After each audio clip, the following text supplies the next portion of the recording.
This is Embrace Your Inner Boldness, a podcast about remembering who you were before the world told you who to be.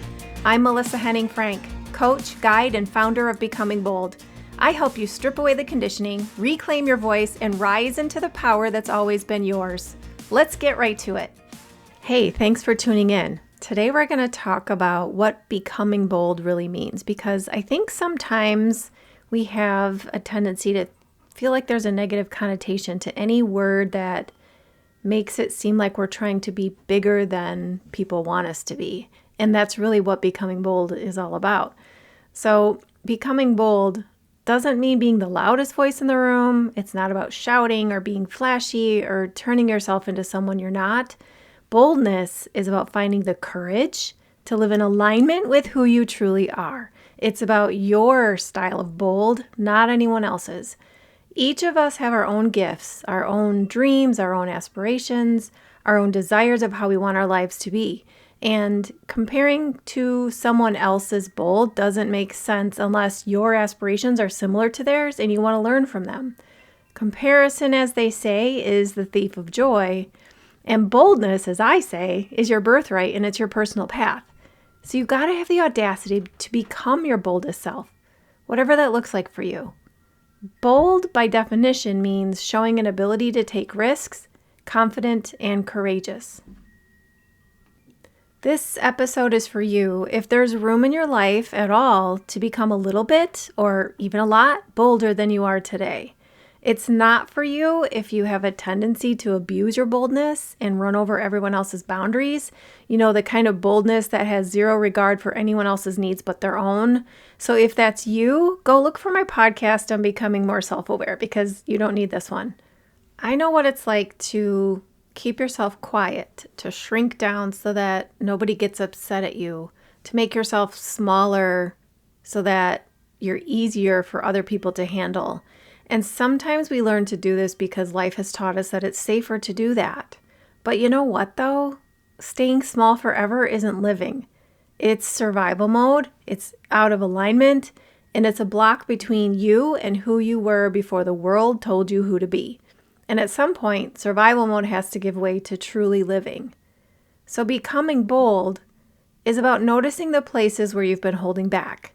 At home, at work, in your relationships, on social media, and finally asking what would happen if I just let myself go for it. But here's something to pay close attention to. Sometimes when people start on this journey of becoming bold, they suddenly realize how many things in their lives feel off, and it can feel really overwhelming. And there's also something called missing tile syndrome that shows up. I heard of this recently when a friend forwarded an article to me and suggested I talk about it on my podcast. So thank you, Aubrey. It's when you start looking at your life and then you only see what's missing, what's broken, what needs fixing, instead of seeing the parts that are still working well, the parts that already bring you joy, and the parts you've already built with love that you really want to hold on to. So this process of becoming bold isn't about ripping up your entire life or deciding that every single thing needs to change. So if you feel like everything is wrong, that might be a signal to slow down, get self-aware, and ask, am I focusing so hard on what's missing that I'm ignoring what's good? Boldness doesn't come from tearing your life apart just for the sake of it. It comes from aligning yourself, piece by piece, with what your soul is calling you towards, while appreciating what's already here and worth keeping.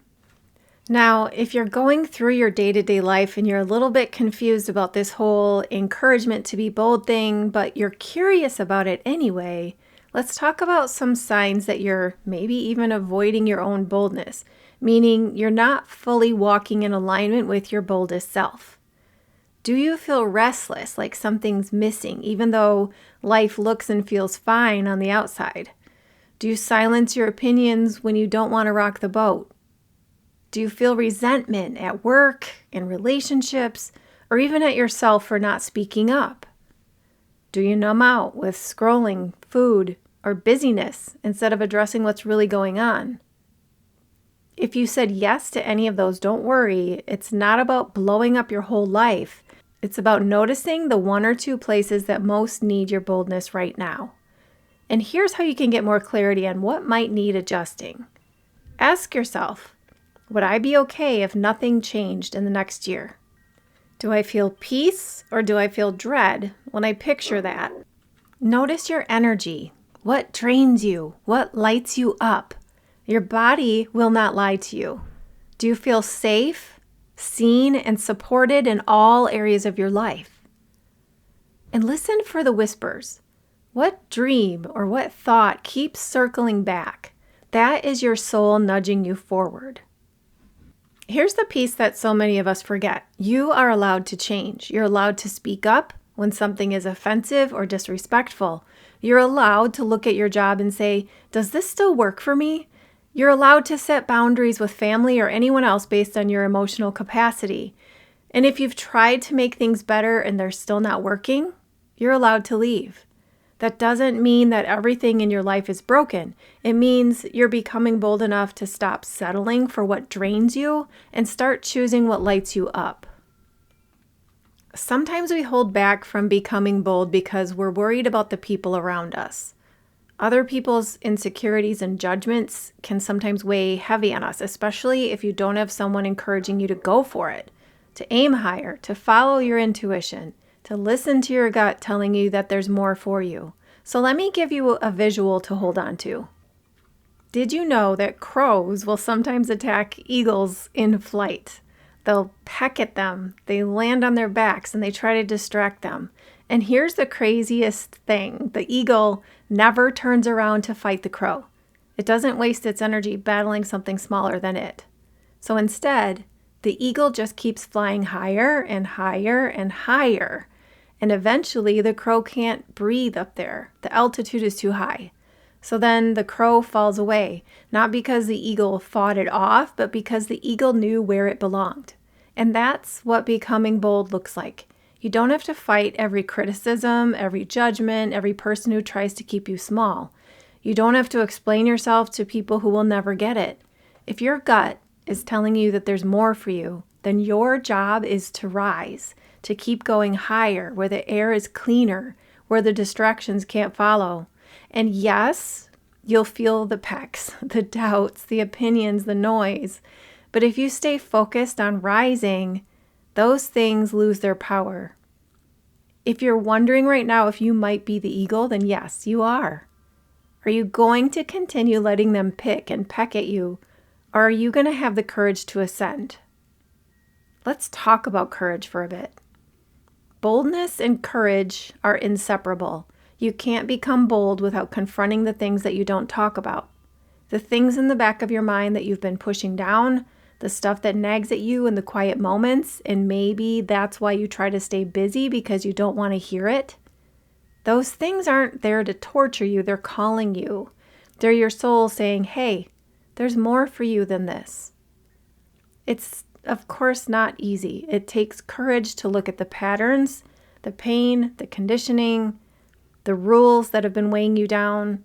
But once you see them for what they are, you get to decide. Do I keep living by other people's rules, or do I start living by mine? Becoming bold isn't some reckless obsession over every missing tile in your life. It's about courage. It's about aligning your life with your truth while remembering to celebrate the parts that are already good. So if you're listening to this and you feel that tug inside you, that push for something different, let this be your reminder. Boldness is your birthright. You don't need to wait for anyone else's permission. Start small if you need to, but just start. Rise like the eagle. Your life deserves more than survival mode. This week's bonus materials for email subscribers includes a worksheet to help you identify where and how your soul is craving adjustments to your current state. You can find the link to subscribe in the show notes and in all of my social media profiles, Instagram, Facebook, LinkedIn, YouTube.